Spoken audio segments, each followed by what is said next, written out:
For 3,000 years the galaxy had lived in silence, no fleets moving in anger, no soldiers marching with weapons ready, no colonies reduced to fire and ash, only the memory of old battles locked away in history records.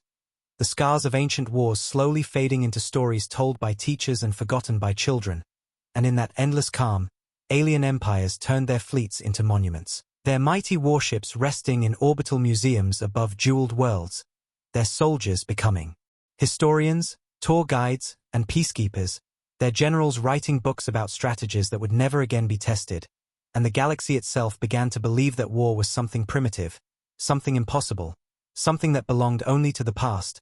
But even in the brightest light of peace there are always shadows, and in those shadows whispers began to grow. Some alien leaders, sitting in their council halls filled with crystal walls and shimmering lights, looked across the stars with unease, for they remembered a species that had once burned brighter than the suns. A species that had fought when all others had surrendered.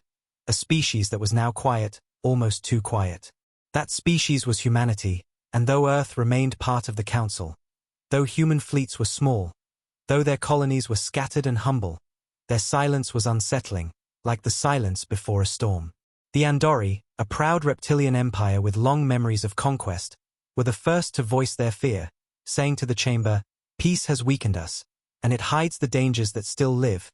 The humans may act gentle, but their history is sharper than blades, they must not be trusted." The Ixari, with their insectoid wings shimmering under council light, clicked their mandibles in agreement, reminding all that it had been humans who had once fought 10 empires at once.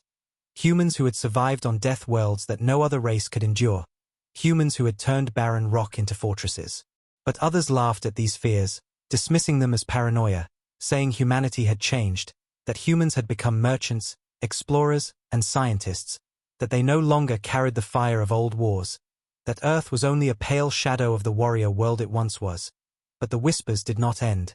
They grew, spreading from chamber to chamber, from counselor to counselor, until the idea itself took root. Peace had lasted too long, and perhaps to protect peace, war must return. When the Galactic Council finally gathered in full, the chamber was a circle of towering figures, each representing an empire that had survived centuries without war, their robes heavy with symbols of peace, their voices practiced in diplomacy, yet beneath the surface a hunger stirred, the kind of hunger that comes when predators grow restless after being caged too long. The great hall was silent as the High Speaker, an ancient being whose translucent skin glowed faintly with the light of bioluminescent veins, raised her hand and spoke. 3,000 years without war has made us forget the cost of survival. We see weakness where once there was strength, hesitation where once there was unity. We must decide if this path of peace continues, or if it ends tonight. The words hung like a blade above every counselor, and one by one, voices rose, some pleading to keep peace, others demanding action. The Andori general-turned-counselor hissed loudly. "Peace has blinded us. Humanity waits like a wolf among sheep. We must strike first before the wolf bares its teeth." The Zeroth, beings of liquid metal, rippled as they answered. "Humans are quiet, too quiet. Their silence is not peace, it is preparation." A few soft voices tried to resist, reminding the chamber of treaties, of trade, of the beauty of 3,000 years without fire. But they were drowned in the storm of fear. At last the vote was called, every empire raising their symbol, lights flashing across the chamber as the decision was tallied, and when the numbers formed on the great display above the hall, silence fell heavier than ever before, for the vote had passed.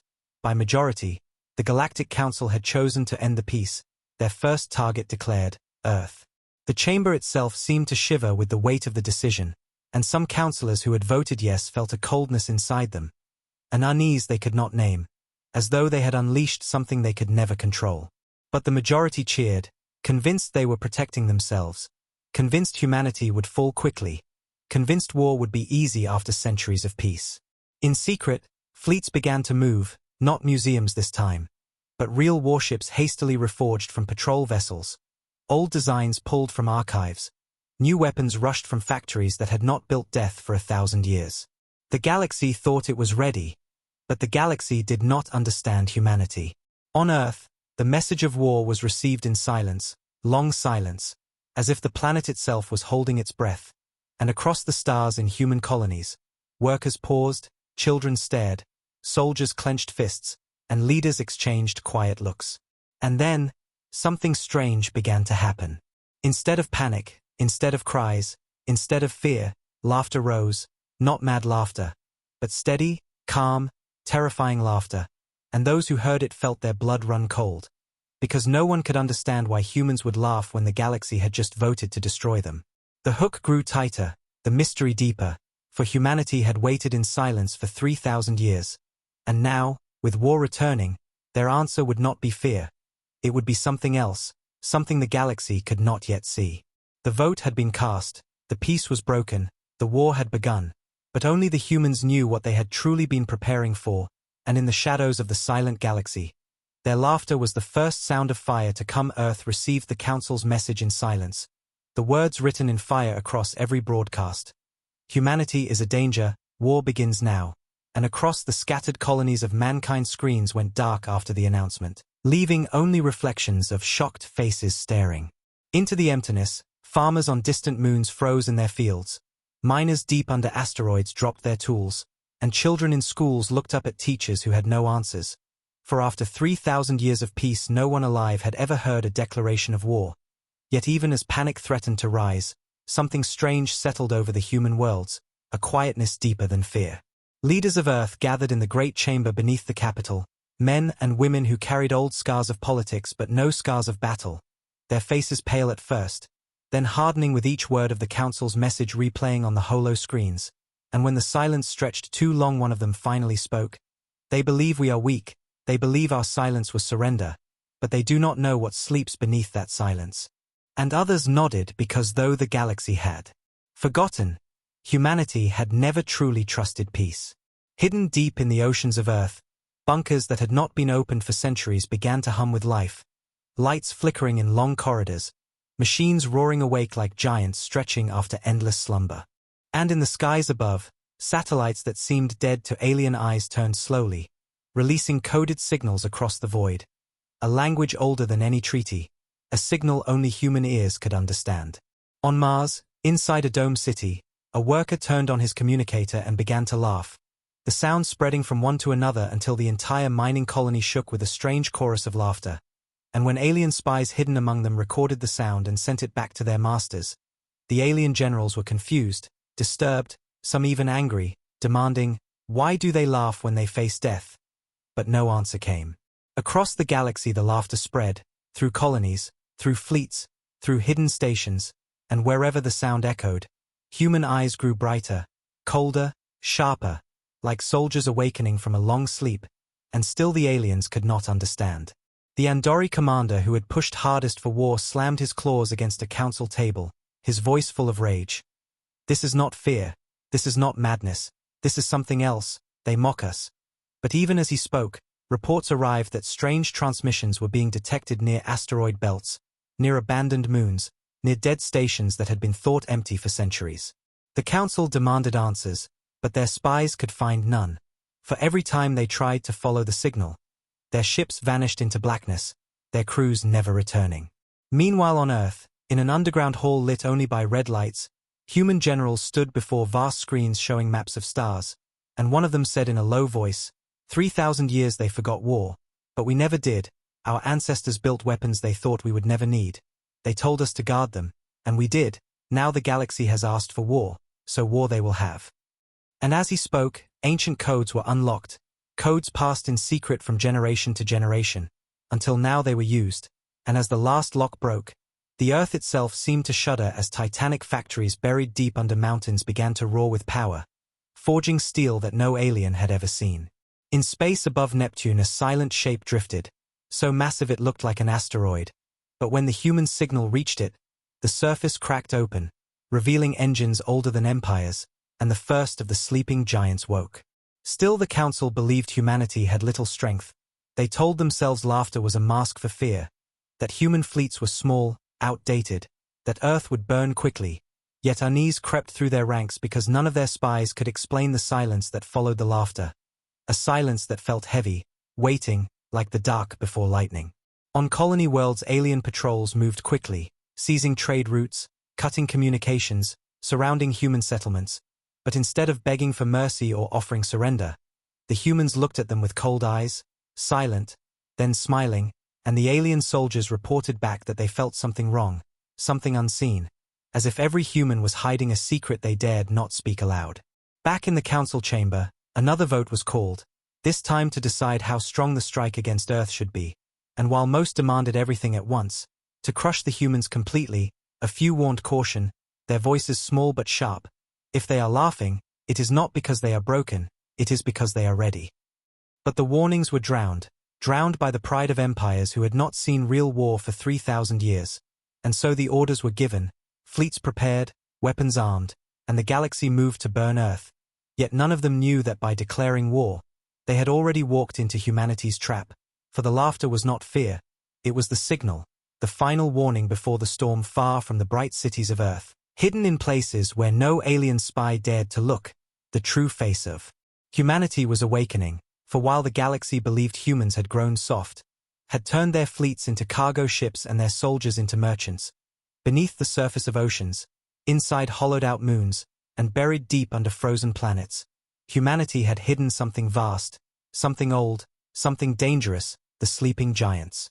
These were not the small patrol ships aliens had seen moving near Earth's colonies, nor the freighters carrying food and minerals across trade routes. No, these were dreadnoughts the size of cities. Black war machines that had been sealed away for centuries, their hulls forged in secret by ancestors who had whispered that peace would not last forever, their weapons locked until the day humanity would need them again. For 3,000 years those ships had waited in silence, forgotten by the galaxy, but never forgotten by humans, passed down like legends, hidden under codes and rituals, their locations known only to a handful of guardians who had sworn an oath never to reveal them unless the time came. And now that time had come. Across the solar system signals moved like lightning, ancient keys unlocking doors that had not been touched for generations, and one by one the giants began to stir. Engines that had not burned in 1,000 years roared back to life, dark hulls splitting open to reveal cannons capable of burning through fleets, and their shadows stretched across the void like predators finally stepping into the open. On the icy moon of Europa, a cavern shook as walls of steel slid open, revealing a warship so large it dwarfed the underground sea. Its lights blazing awake as if the ship itself had been dreaming and now opened its eyes. And on Titan, storms split apart as another ship broke free from beneath the methane seas, rising into orbit like a black mountain climbing from the depths. Alien sensors caught flashes of strange activity but dismissed them as background noise, too confident, too blind, not realizing the scale of what was awakening. In hidden hangars, human soldiers stood in lines, their armor black and heavy, faces calm, no fear in their eyes, and one commander walked before them saying in a quiet voice, "The galaxy thinks we are farmers, they think we are weak, but today we remind them what humans are, we are the children of war, and the war has come back."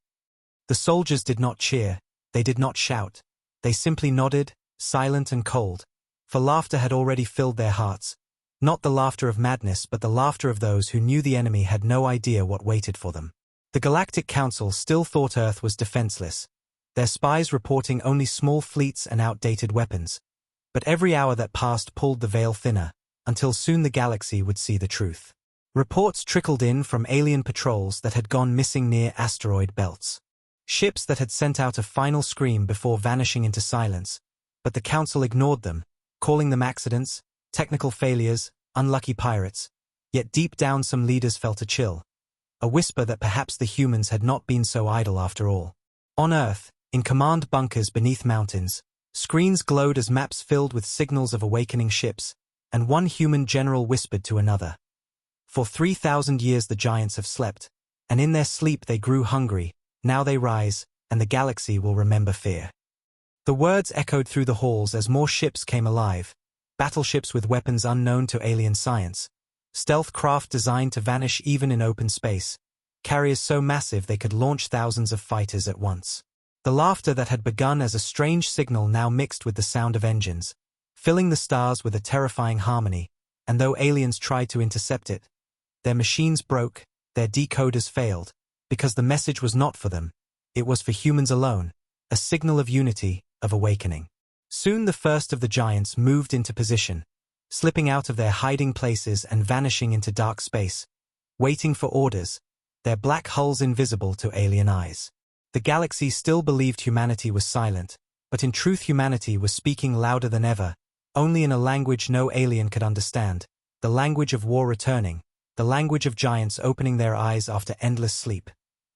The alien fleet struck fast, believing victory would be simple, thousands of warships descending on human colonies with fire burning from their cannons. Skies over Mars turned red as alien cruisers rained plasma into the domes, cracking glass and sending people running for shelter. The colony on Ceres shook as bombardments tore into the surface, mining tunnels collapsing while alien soldiers landed with banners of conquest. And in the orbit of Titan, a great armada spread across the black, ready to burn every human outpost to ash. The galaxy believed this would end quickly, that humans would panic, surrender, or beg for mercy, but instead, silence fell again. A silence that was almost worse than resistance.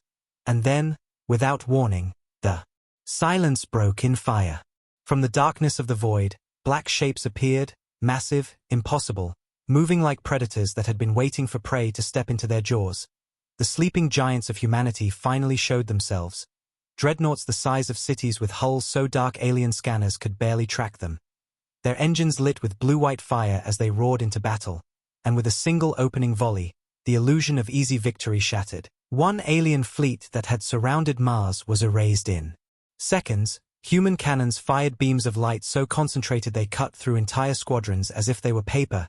Alien commanders screamed in disbelief as their ships exploded one after another, and in the chaos human laughter filled every comm channel, chilling the aliens who heard it, because it was not the laughter of fear, it was the laughter of hunters who had finally been given the right to strike.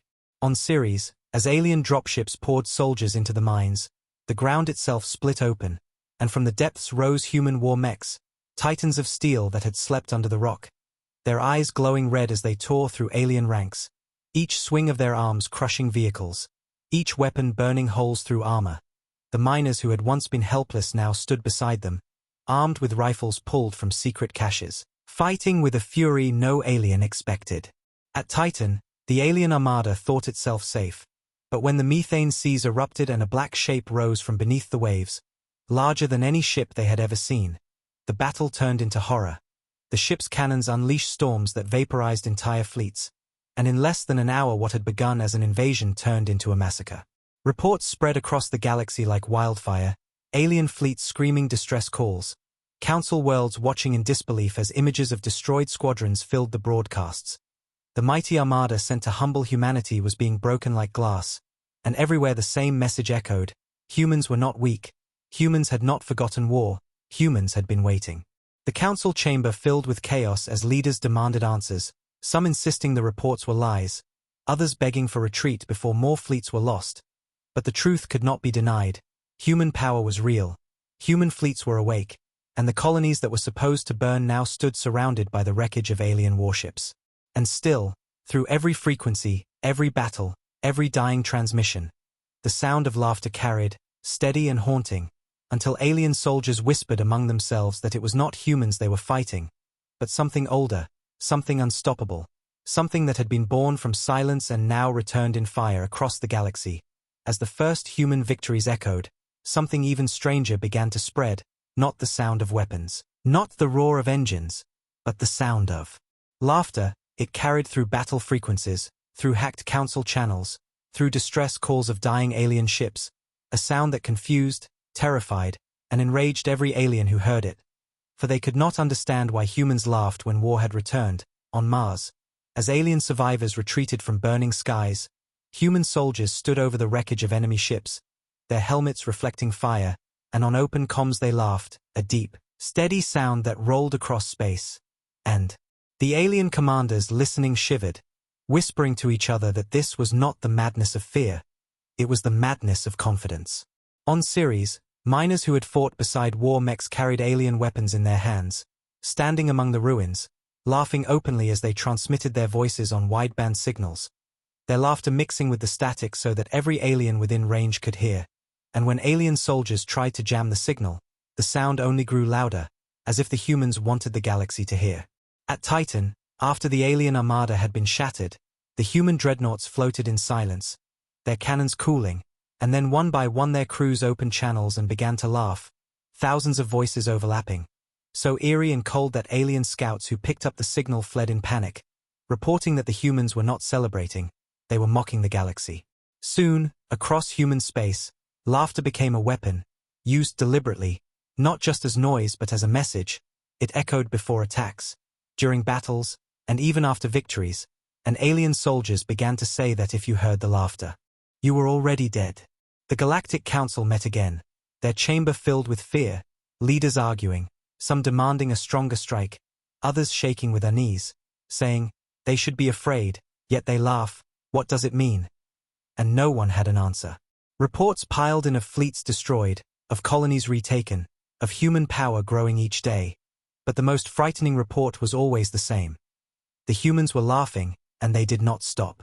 Alien morale began to crack, whole squadrons refusing to advance when they intercepted the sound. Soldiers whispering that the humans were not normal, that peace had made everyone else soft while humanity had grown sharper in silence, and rumors spread that the humans were not fighting just for survival, but because they enjoyed war itself. On council worlds, citizens demanded to know what was happening. Their screens filled with leaked recordings of human laughter echoing over burning battlefields, and many began to fear that their leaders had awoken something they could not control. Meanwhile, on Earth, human commanders used the fear like a blade, transmitting laughter before unleashing fleets, ensuring that alien forces broke apart even before the first shots were fired. And as more battles ended in human victory, the sound grew louder, spreading like wildfire across the stars. In the shadows of the galaxy, some alien leaders began to whisper what none of them wanted to admit, that laughter was not a mask for fear. It was the sign of predators who had been waiting for this moment, and now that they were free, the galaxy itself would tremble. Inside the grand chamber of the Galactic Council, fear had replaced pride. The voices that once spoke with confidence now cracked with doubt. The hall that had glowed with peace for 3,000 years now shook with shouts of panic. Holograms of burning fleets floated above the council table, showing human dreadnoughts tearing through squadrons as if they were paper, showing alien soldiers throwing down weapons and fleeing colonies, and everywhere, always, that same sound, human laughter echoing through transmissions, haunting every report. The Andori, who had demanded war first, slammed his claws on the floor, his scales rattling with anger. This cannot be real. Our fleets outnumber them 10 to 1. Yet they destroy us like insects. How is this possible? The Ixari councillors hissed and clicked, their wings shaking in terror, one whispering, we thought them weak, but they were only silent. Silence is not weakness, it was a shield. The Zeroth shimmered in metallic waves, their usually calm tones sharp with fear. We prepared for farmers, we found wolves. We prepared for merchants, we found predators. The High Speaker tried to restore order, her ancient voice trembling. We must unite, we must not let fear break us. Humanity cannot face the galaxy alone. But her words were drowned by arguments, accusations, and rising dread. Reports kept arriving, one after another, entire fleets gone, colonies falling back into human hands, trade routes seized by black warships that appeared from nowhere, and every alien leader in the chamber felt the same cold truth. They had unleashed something they did not understand. Some councillors demanded retreat, pulling their fleets back before more were lost, but others, driven by pride and fear, screamed for total war, for extermination of humanity before it was too late, their voices shaking but loud, as if volume could hide their terror. One elder councillor, his voice almost a whisper, finally said the words none of them wanted to hear. Perhaps they were never asleep, perhaps for 3,000 years humanity was preparing for this moment, and we are the fools who woke them. Silence fell in the chamber, heavy and suffocating, because deep down many knew it was true. The humans had hidden their strength, laughed at peace, and now struck with weapons the galaxy had never seen.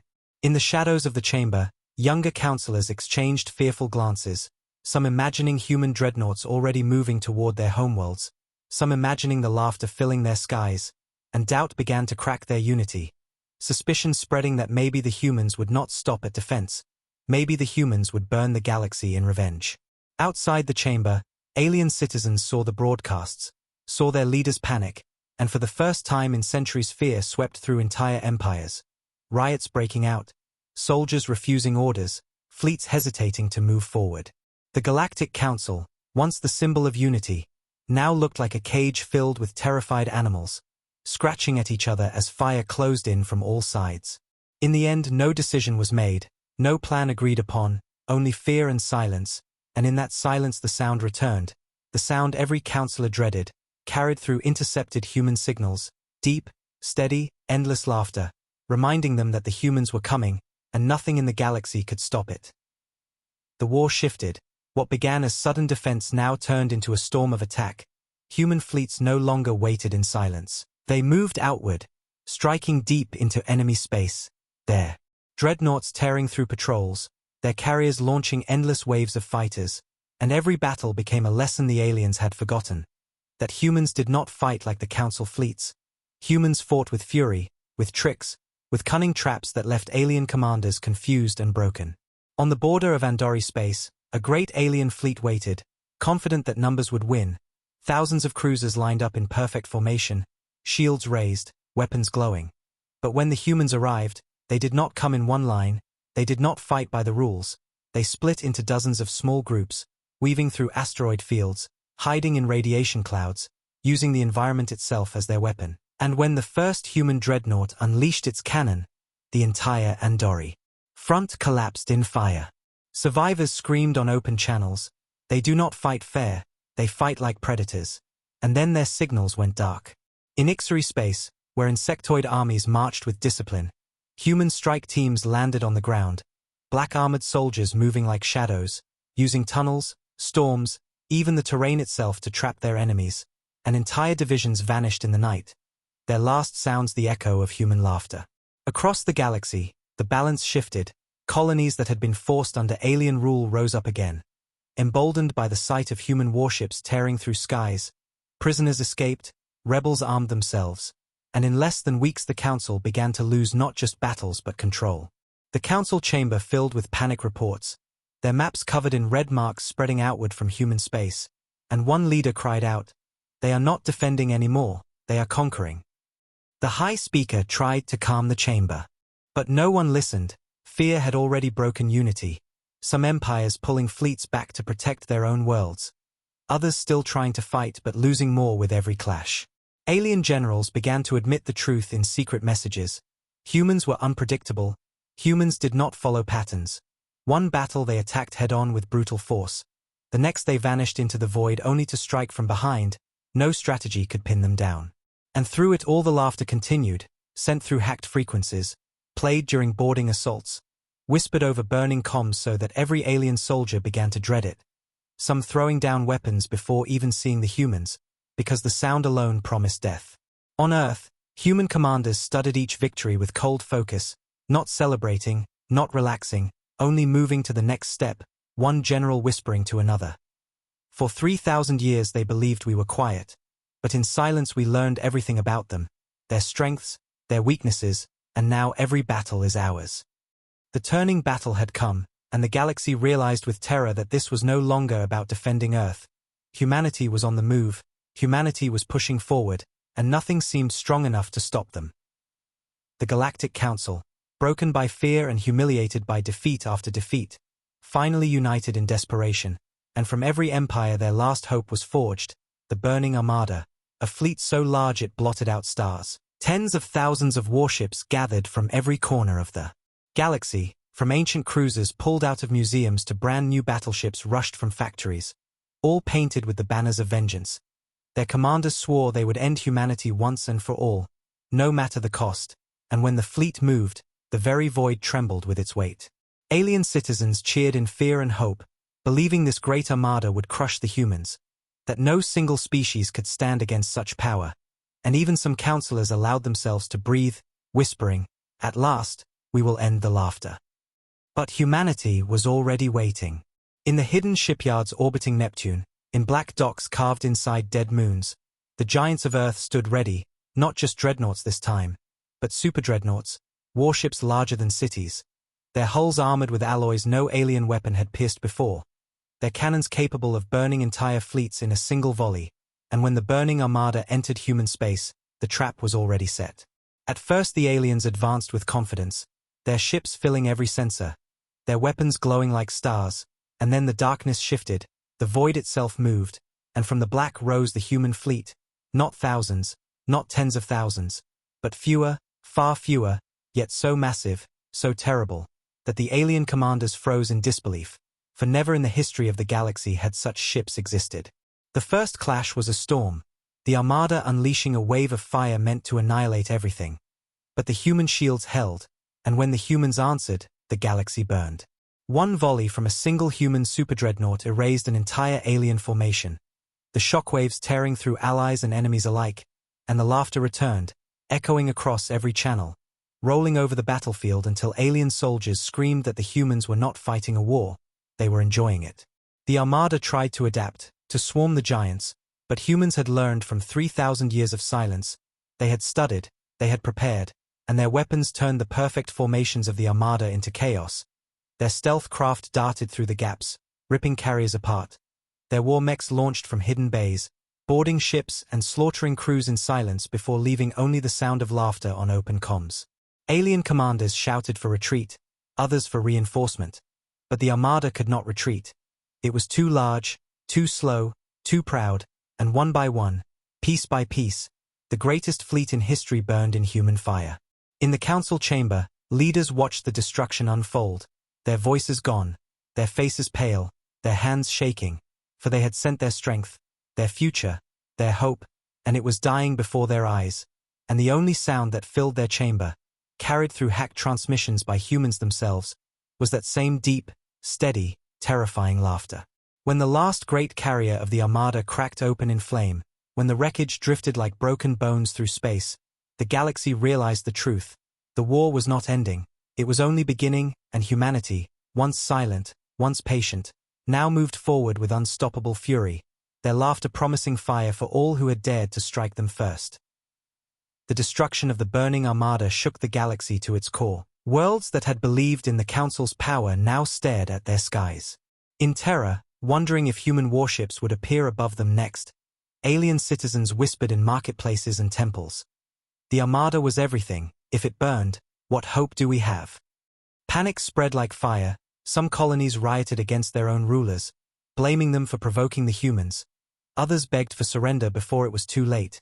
And still everywhere the same sound carried, human laughter, echoing through intercepted channels, a constant reminder that the hunters were still moving. In Andori space, entire fleets deserted, refusing to fight, their commanders muttering that the humans could not be beaten, that war against them was suicide, and in Ixari space soldiers laid down weapons as rebel colonies rose again, chanting that humanity had returned as the true warriors of the stars, their banners of resistance waving beside the black ships of Earth. On neutral worlds the shock was even deeper. Ambassadors who had once laughed at the idea of humans as fighters now cowered when human envoys entered chambers. For the humans no longer smiled with diplomacy.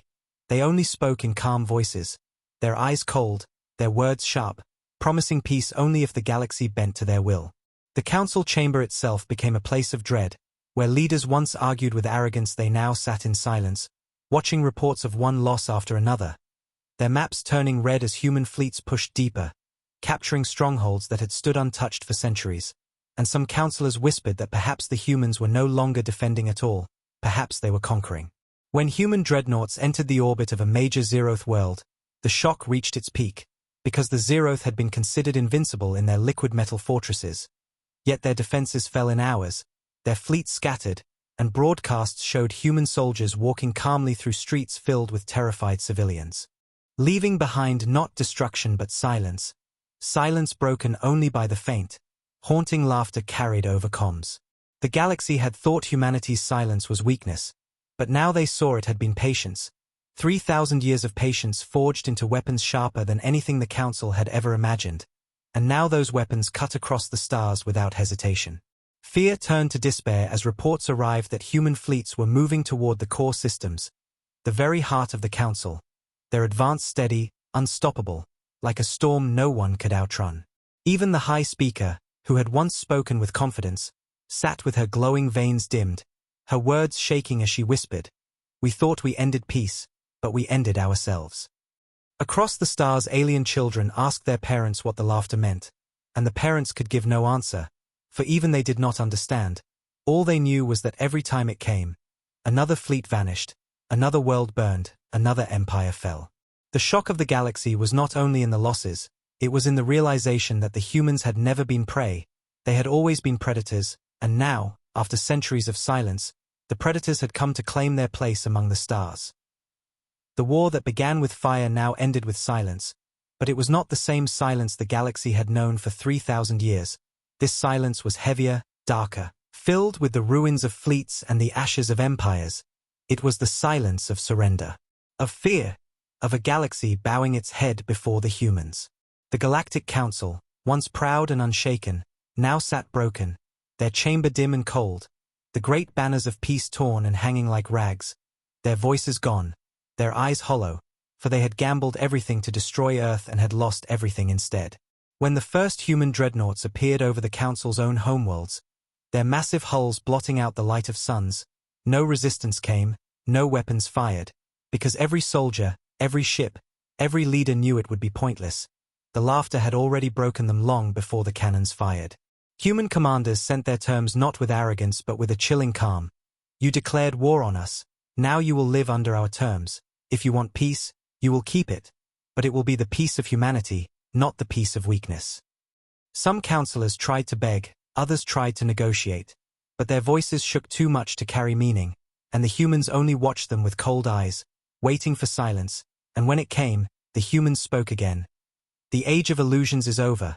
The galaxy will never forget who ended peace, and who laughed when war returned.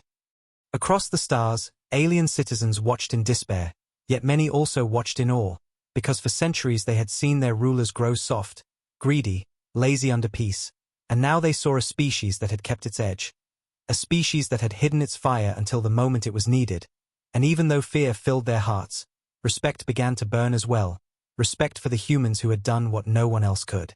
In the ruins of Andori space, rebels waved human flags beside their own. In Ixari colonies whispers spread that maybe humanity was not just an enemy but the leaders the galaxy had always needed, and even in the farthest neutral worlds traders spoke the same words.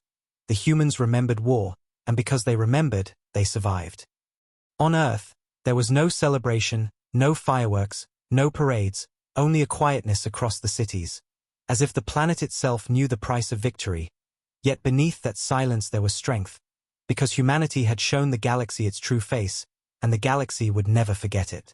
Generals stood over maps of stars now half painted in human red, their eyes steady, their voices calm, speaking not of conquest but of balance. They thought silence was weakness, but silence was preparation. Now they will listen when we speak, or they will burn when we rise. And so the war ended, not with cheers, not with peace treaties written in gold, but with a silence heavier than thunder, a silence filled with fear and respect, a silence that belonged not to the galaxy but to humanity alone. For 3,000 years the galaxy had lived without war, and when war returned it came in fire, but the end was not fire, it was laughter fading into silence, the silence of a galaxy that had learned one truth it would never forget. Never again would they underestimate humans.